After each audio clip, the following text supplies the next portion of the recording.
आप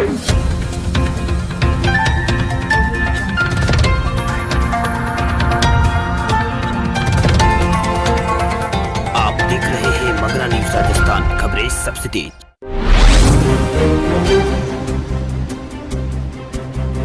आज की ताजा खबरों के अपडेट में बात करेंगे। अब ठगी करने वाले दुकानदारों की खैर नहीं, घर बैठे ही करा सकेंगे दाखिल पोर्टल पर शिकायत। क्या है पूरा प्रोसेस बताएंगे इस अपडेट में। साथ ही आम आदमी के लिए जरूरी खबर, मार्च से देश में होंगे ये 4 बड़े बदलाव। कौन कौन से होने वाले हैं ये बड़े बदलाव, इस खबर के बारे में करेंगे बात। साथ ही ड्राइविंग लाइसेंस बनवाने को लेकर यहाँ पर एक बड़ी खबर आ रही है सामने। ड्राइविंग लाइसेंस बनाना हो अब और आसान, इस खबर के बारे में करेंगे बात। साथ ही बैंक ऑफ बड़ौदा के खाताधारकों के लिए जरूरी खबर है। इसके अलावा सरकारी कर्मचारियों के लिए सरकार की ओर से बड़ा तोहफा है, इस खबर के बारे में करेंगे बात। साथ ही पेट्रोल और डीजल के दामों को लेकर एक बड़ा अपडेट आ रहा है सामने, इस खबर के बारे में करेंगे बात। साथ ही गुजरात में बढ़ते कोरोना मामलों को देखकर सरकार ने 4 शहरों में बढ़ाया है 15 मार्च तक नाइट कर्फ्यू। कौन कौन से शहरों में बढ़ाया गया है ये नाइट कर्फ्यू, इस खबर के बारे में करेंगे बात। साथ ही यहाँ पर सरकार युवाओं को देने जा रही है बड़ा तोहफा। इस राज्य में 6338 डॉक्टरों के खाली पदों पर होगी भर्ती। क्या है पूरी खबर बताएंगे इस अपडेट में। साथ ही जियो फोन यूजर्स के लिए यहाँ पर नई खबर है। जियो फोन 2021 का ऑफर का हुआ है ऐलान। 2 साल तक फ्री पे मिलेगा इंटरनेट और कॉलिंग सुविधा, इस खबर के बारे में करेंगे बात। साथ ही आज की तमाम बड़ी और काम की खबरों की बात करेंगे इस अपडेट में। बात करें आज की पहली बड़ी खबर की तो अब ठगी करने वाले दुकानदारों की खैर नहीं, घर बैठे ई दाखिल पोर्टल पर कर सकेंगे शिकायत। अगर आप ऑनलाइन या फिर ऑफलाइन शॉपिंग में दुकानदारों द्वारा ठगी का शिकार होते हैं तो आप घर बैठे केंद्र सरकार की दाखिल पोर्टल पर शिकायत कर सकते हैं। यानी आप अपनी शिकायतें केंद्र सरकार को सीधा बता सकते हैं।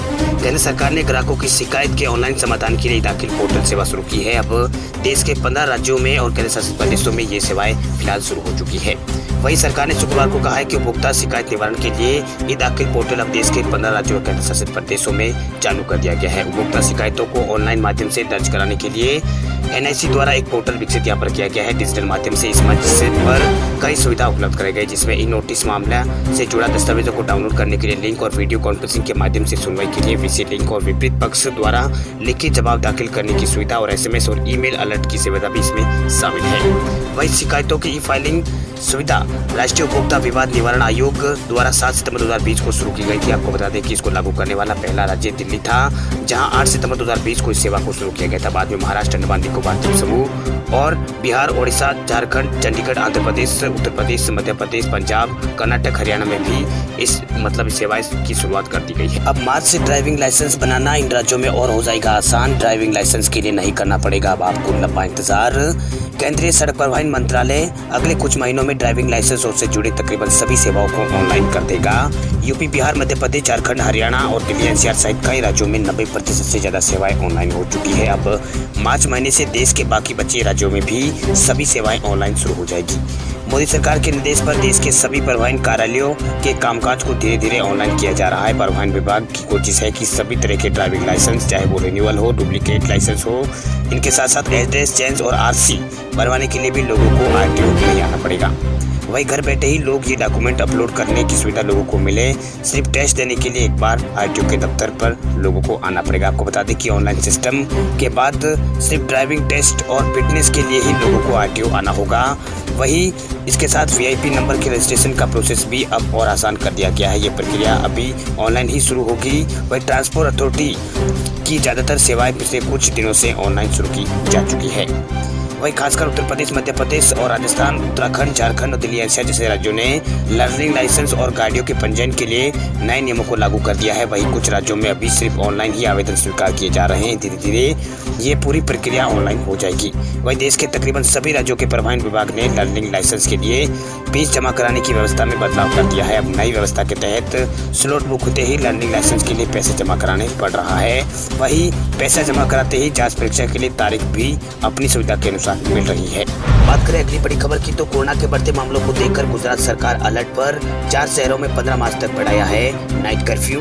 गुजरात सरकार ने राज्य में कोरोना वायरस के बढ़ते मामलों को देखते हुए अद्यतन तौर पर अहमदाबाद सहित 4 प्रमुख बड़े शहरों में रात का कर्फ्यू 15 दिनों के लिए आगे बढ़ाने का फैसला किया है। वहीं अहमदाबाद, सूरत, बड़ोदरा और राजकोट में रात्रि कर्फ्यू 28 फरवरी को समाप्त होना था, लेकिन इससे पहले ही शुक्रवार रात को एक आधिकारिक बयान में कहा गया कि सरकार ने 4 शहरों में कोरोना वायरस के मामलों में हालिया वृद्धि को देखते हुए रात का कर्फ्यू और 15 दिनों के लिए आगे बढ़ाने का फैसला लिया है।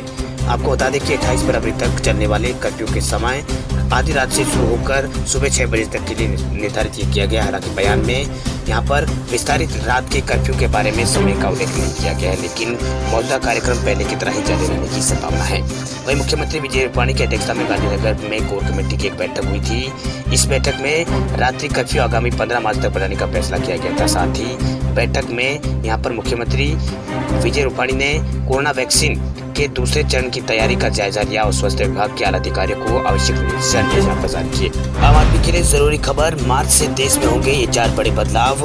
मार्च 2021 से भारत में 4 बड़े बदलाव होने जा रहे हैं। इन बदलावों का आपकी जिंदगी पर सीधा असर पड़ेगा।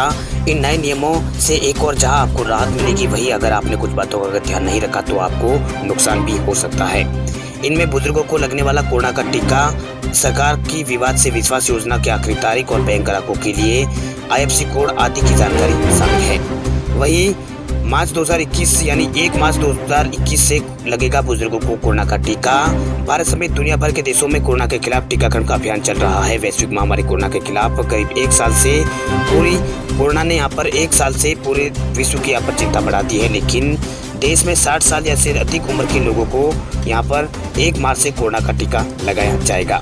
वहीं 60 साल से ज्यादा उम्र के बुजुर्गों को और गंभीर बीमारी से जूझ रहे 45 साल से ज्यादा उम्र के लोगों को कोविड का टीका 1 मार्च से लगने लगेगा। अभी तक वैक्सीन उच्च जोखिम ग्रुप के लोगों ने यहाँ पर वैक्सीन जो उच्च जोखिम ग्रुपों के लोगों को यहाँ पर दी जा रही है। इसके साथ ही सप्लाई और डिमांड के अनुरूप अलग अलग चरण बनाए जा रहे हैं। हालांकि आने वाले समय में कई और वैक्सीन आने वाली है। अगर ये सफल होती है तो वैक्सीन की सप्लाई भारत में आसान हो जाएगी। वहीं मार्च में भी आप उठा सकते हैं इन सरकारी योजनाओं का लाभ। भारत सरकार ने विवाद से विश्वास योजना की आखिरी तारीख बढ़ा दी है। प्रत्यक्ष कर विवाद समाधान योजना के तहत संबंधी घोषणा दाखिल करने की समय 31 मार्च तक यहाँ पर सरकार ने बढ़ा दिया है। इसके साथ ही भुगतान के लिए समय 30 अप्रैल तक यहाँ पर बढ़ा दिया गया है। इससे पहले यहाँ पर इस योजना की समय सीमा 28 फरवरी थी, यानी अब करदाता मार्च में भी इस योजना का लाभ उठा सकते हैं। इसके अलावा मार्च महीने यानी 1 मार्च से बदल जाएगा बैंक खाता धारकों का IFSC कोड। अगर आपका खाता बैंक ऑफ बड़ौदा में है तो ये खबर आपके लिए महत्वपूर्ण साबित हो सकती है। 1 अप्रैल 2019 से विजया बैंक और देना बैंक का बैंक ऑफ बड़ौदा के साथ विलय प्रभावी हो गया था। इसके बाद देना बैंक और विजया बैंक के ग्राहक बैंक ऑफ बड़ौदा के ग्राहक बन गए थे। अब बैंक ने आगाह किया है कि 1 मार्च 2021 से विजया बैंक और देना बैंक के ग्राहक अपना IFSC कोड बदला दे, क्योंकि जो पुराना उनका IFSC कोड है वो काम नहीं करेगा। ग्राहकों को 1 मार्च से ग्राहकों को नया IFSC code bank of Baroda देगा। वही ग्राहक नए कोड से जुड़ी अन्य जानकारी बैंक की वेबसाइट पर जाकर चेक कर सकते हैं। इसके अलावा 1 मार्च से उत्तर प्रदेश और बिहार में 5वीं कक्षा तक के विद्यार्थी ऑनलाइन ऑफलाइन यहाँ पर ऑनलाइन पढ़ाई के लिए विद्यालय आ सकेंगे। ऑफलाइन कक्षाएं शुरू करने की तैयारियां शिक्षा विभाग ने यहाँ पर शुरू कर दी है। वहीं स्कूलों में साफ सफाई करने के साथ साथ सैनिटाइज करने का काम किया जा रहा है। सतर्कता और सावधानियों के साथ साथ यहाँ पर प्राथमिक स्कूलों में ऑफलाइन कक्षाएं लगाई जाएगी। वहीं स्कूलों में आने के लिए अभिभावकों को यहाँ पर विद्यार्थियों को अभिभावकों का सहमति पत्र और शिक्षा विभाग की ओर से यहाँ पर अनिवार्य किया गया है। इसके बिना छात्रों को स्कूल में प्रवेश यहाँ पर नहीं दिया जाएगा। बात करें अगली खबर की तो जियो फोन 2021 के ऑफर का ऐलान। 2 साल तक मुफ्त मिलेगी कॉलिंग और डेटा। रिलायंस जियो की तरफ से जियो फोन को लेकर एक बड़ा ऐलान किया गया है। कंपनी ने न्यू जियो फोन 2021 ऑफर की शुरुआत कर दी है। कंपनी के मुताबिक इस ऑफर के तहत 2 साल तक अनलिमिटेड सर्विस मिलेगी। रिलायंस जियो द्वारा जारी की गई एक प्रेस रिलीज के मुताबिक 1999 रुपए में नया जियो फोन और 2 साल तक अनलिमिटेड सर्विस मिलेगी। कंपनी ने कहा है कि जियो फोन के साथ 2 साल तक हर महीने 2 GB डाटा दिया जाएगा। इसे ही कंपनी अनलिमिटेड बता रही है। वॉइस कॉलिंग में किसी तरह की कैपिंग होगी या नहीं, इस बारे में कंपनी ने यहाँ पर कंपनी से पूछा तो उन्होंने कहा है कि पता चलते ही अपडेट यहाँ पर वो करेंगे। वहीं रिलायंस जियो के डायरेक्टर मुकेश अंबानी ने कहा है कि अभी भी भारत में 300 मिलियन यूजर्स जो अभी 2G यूज कर रहे हैं उन्हें बेसिक इंटरनेट का भी एक्सेस नहीं है। ऐसे समय में जब भारत 5G की तरफ बढ़ रहा है तो उन लोगों के पास 2G ही है। वहीं नए यूजर्स की बात करें तो वो 1999 रुपये में जियो फोन खरीद सकते हैं। कंपनी के मुताबिक जियो फोन के साथ उन्हें 2 साल तक अनलिमिटेड वॉइस कॉलिंग की सुविधा मिलेगी। इसके साथ हर महीने 2 GB डाटा उन्हें मिलेगा। कंपनी ने कहा है कि 2 साल तक उन्हें रिचार्ज कराने की जरूरत नहीं है। अब बात करें देश भर के कोरोना आंकड़ों की तो लगातार तीसरे दिन 16,000 से ज्यादा नए केस आए हैं भारत में सामने। अब तक भारत में 1 करोड़ 43 लाख के आसपास लोगों को लग चुकी है कोरोना की वैक्सीन। भारत में कोरोना वायरस संक्रमण का ग्राफ लगातार चढ़ने लगा है। लगातार तीसरे दिन 16,000 से ज्यादा नए कोरोना के केस आए हैं। पिछले 24 घंटों में 16,488 नए कोरोना के केस भारत में सामने आए हैं। 13 लोगों को इस दौरान 24 घंटों में मौत हुई। हालांकि 12,771 लोग कोरोना से पिछले 24 घंटों में भारत में ठीक भी हुए हैं। वहीं इससे पहले एक दिन पहले 16,577 नए कोरोना के केस भारत में दर्ज किए गए थे। केंद्रीय स्वास्थ्य मंत्रालय की ओर से जारी किए गए ताजा आंकड़ों के अनुसार देश में अब कुल कोरोना के मामलों की संख्या 1,10,79,779 हो गई है। कुल 1,56,938 लोगों की कोरोना के कारण जान जा चुकी है। वही 1,07,63,451 लोग कोरोना को मात देकर भारत में ठीक हो चुके हैं। वही देश में अब एक्टिव केसों की संख्या बढ़कर 1,59,590 हो गई है, यानी इतने लोगों का विभिन्न अस्पतालों में इलाज चल रहा है। वहीं महाराष्ट्र की बात करें तो महाराष्ट्र में लगातार तीसरे दिन 8,000 से ज्यादा नए केस आए हैं सामने। महाराष्ट्र में लगातार तीसरे दिन कोरोना वायरस के 8,000 से ज्यादा अधिक मामले आए हैं। महामारी से 48 और मरीजों की मौत पिछले 24 घंटों में हुई है। राज्य में कुल मामलों की संख्या बढ़कर 21,38,000 के आसपास हो गई है। अब तक 52,000 से अधिक लोगों की महाराष्ट्र में कोरोना के कारण मौत हो चुकी है। वहीं संक्रमण के नए मामलों में 40% मामले मुंबई, पुणे, नागपुर, अमरावती से हैं। राज्य में अब तक 20,17,000 से अधिक लोग कोरोना से ठीक हो चुके हैं। अभी 67,000 के आसपास एक्टिव केस महाराष्ट्र के अंदर है। वहीं 26 फरवरी तक देश भर में 1,42,42,547 स्वास्थ्यकर्मियों और कोरोना योद्धाओं को कोविड-19 का टीका लगाया जा चुका है। बीते दिन 7,69,904 लोगों को कोरोना का टीका लगा है। इससे एक दिन पहले सर्वाधिक 8,01,480 लोगों को कोरोना का टीका लगा है। वही वैक्सीन की दूसरी खुराक का अभियान 13 फरवरी से शुरू हुआ था। सरकार ने फैसला किया है कि 60 साल से अधिक उम्र के लोगों को, किसी दूसरी बीमारी से ग्रसित 45 साल से ज्यादा उम्र के लोगों को 1 मार्च से कोरोना का जो टीका होता है वो निःशुल्क स्वास्थ्य केंद्रों पर लगाया जाएगा, सरकारी अस्पतालों के अंदर। वही केंद्रीय चिकित्सा अनुसंधान परिषद, भारतीय अनुसंधान परिषद यानी आईसीएमआर के अनुसार यहाँ पर 26 फरवरी तक कोरोना वायरस के लिए कुल 21,54,00,000 कोरोना के सैंपल टेस्ट किए गए, जिनमें 8 लाख सैंपल की टेस्टिंग कल की गई थी। वही कोरोना से पिछले 24 घंटों में देश के अंदर 113 लोगों की कोरोना के कारण मौत हुई है। सबसे ज्यादा मौतें महाराष्ट्र राज्य में हुई है, लेकिन देश के कुछ ऐसे राज्य भी हैं जहां पर पिछले 24 घंटों के दौरान किसी भी व्यक्ति की कोरोना के कारण मौत नहीं हुई है।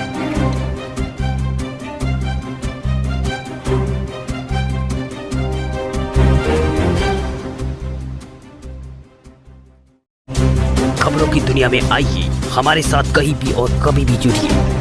हम मिलेंगे फेसबुक पर, हम दिखेंगे यूट्यूब पर, हमें फॉलो कीजिए ट्विटर पर। देश प्रदेश की ताजा तरीन खबरों के लिए मगरा न्यूज राजस्थान के यूट्यूब चैनल को सब्सक्राइब कीजिए और साथ में घंटी का निशान दबाइए।